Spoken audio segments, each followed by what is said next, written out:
और इसी बीच एक बड़ी खबर है, अमेरिका को ईरान की धमकी। ईरान ने अमेरिका को युद्ध की धमकी दी है। पूरी तरह से युद्ध की धमकी दे दी गई है। हमले को पूरी तरह युद्ध माना जाएगा। ईरान ने कहा खामनेई से सलाहकार की ये धमकी है। एक और बेड़ा ईरान की ओर बढ़ रहा है, ये ट्रंप ने भी साफ कर दिया है। तो ऑल आउट वॉर का जिक्र एक बार फिर से कहा गया। एक और बेड़ा ईरान की तरफ बढ़ रहा है, डोनाल्ड ट्रंप ने कहा। दूसरी तरफ ईरान ने भी धमकी दी। बिहार के जहानाबाद की खबर है। उस वक्त हालात बहुत ही बेकाबू हुए जब यहां पर अतिक्रमण हटाने जो प्रशासन की टीम आती है उस पर हमला बोल दिया गया, जिसमें कि 1-2 से ज्यादा ही पुलिसकर्मी की संख्या बताई गई है जो कि घायल हो गए इस हमले में। हाईकोर्ट का आदेश था जिसका पालन करने के लिए गुलाबगंज बाजार में प्रशासन की टीम अतिक्रमण हटाने गई थी, लेकिन इस दौरान वहां सुरक्षा में तैनात पुलिसकर्मियों पर पत्थरबाजी कर दी गई, जिसमें 2 पुलिसकर्मी घायल हो गए। इतनी ही नहीं, उपद्रवियों ने पुलिस की गाड़ियों में भी तोड़फोड़ की। बता दें कि गुलाबगंज बाजार की एक रैयती जमीन है जिस पर पिछले कई सालों से लोगों ने झुग्गी झोपड़ी और पक्का निर्माण कर अतिक्रमण कर रखा था, जिसको हटाने का आदेश दिया गया था। और बड़ी खबर है कानपुर से, जहां पर युवती पर जानलेवा हमला किया गया। सिरफिरे ने जानलेवा हमला किया युवती पर। मार्केट से लौटते समय ब्लेड मारा। राहगीरों ने सरफिरे की खूब धुनाई की है। तस्वीर आप देख रहे हैं, लड़की के चेहरे पर काफी निशान लगे हैं, हाथ पर भी चोट लगी हुई है।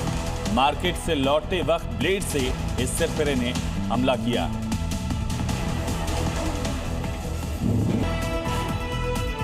विमान हादसे का शिकार हुए महाराष्ट्र के डिप्टी सीएम अजित पवार का बारामती में होगा अंतिम संस्कार। गृह मंत्री अमित शाह, बीजेपी अध्यक्ष नितिन नवीन होंगे शामिल। अंतिम दर्शन के लिए विद्या प्रतिष्ठान रखा गया है पार्थिव शरीर। अजीत पवार की मौत पर टीएमसी, कांग्रेस, आप और आरजेडी ने उठाए सवाल, जताई साजिश की आशंका। देवेंद्र फडणवीस ने कहा मौत पर ओछी राजनीति सही बात नहीं है। शरद पवार ने त्रासदी को सियासी रंग नहीं देने की अपील की सभी से। यूजीसी विवाद पर सुप्रीम कोर्ट में सुनवाई। याचिका में नए नियमों को भेदभावपूर्ण और सामान्य वर्ग के मौलिक अधिकारों का हनन करने वाला बताया। देश भर में विरोध प्रदर्शन जारी। संसद के बजट सत्र का दूसरा दिन आज वित्त मंत्री सीतारमण आर्थिक सर्वेक्षण 2025-26 पेश करने वाली हैं। वहीं संसद के बाहर मीडिया से मुखातिब होंगे प्रधानमंत्री। मुख्यमंत्री योगी का विरोधियों पर प्रहार, कहा बीमार मानसिकता के लोगों ने पूर्वी यूपी को मच्छर और माफियाओं के आगोश में ला दिया था। शक्ति असुरों के हाथ में आएगी तो विध्वंस होगा और देवों में आएगी तो लोगों के जीवन में परिवर्तन। हिमाचल में बर्फबारी और बरसात से जनजीवन बुरी तरह से प्रभावित। 4 हाईवे समेत 885 सड़कें बंद हुई। 3000 से ज्यादा ट्रांसफार्मर्स ठप होने से बिजली और पानी की आपूर्ति बाधित हुई।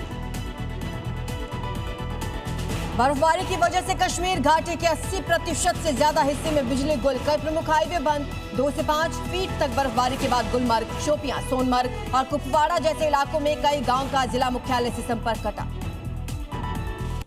गुरविंदर सिंह मौर्य केस में मोहाली पुलिस ने गैंगस्टर गोल्डी बराड़ के खिलाफ दर्ज की एफआईआर। सोशल मीडिया पोस्ट के जरिए बराड़ और गोदारा गैंग ने ली हत्या की जिम्मेदारी। माता पिता पर पुलिस की सख्ती को लेकर पंजाब सरकार को धमकाया। केरल के पीएफआई जिहादी साजिश मामले में एनआईए का बड़ा एक्शन। 9 ठिकानों पर एक साथ छापेमारी। कई आपत्तिजनक दस्तावेज, डिजिटल डिवाइस और अहम सबूत जब्त।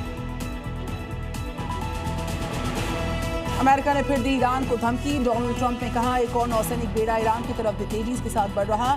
ईरान का पलटवार, कहा पूरी ताकत से ऐसा जवाब देंगे जैसा पहले कभी हुआ नहीं होगा।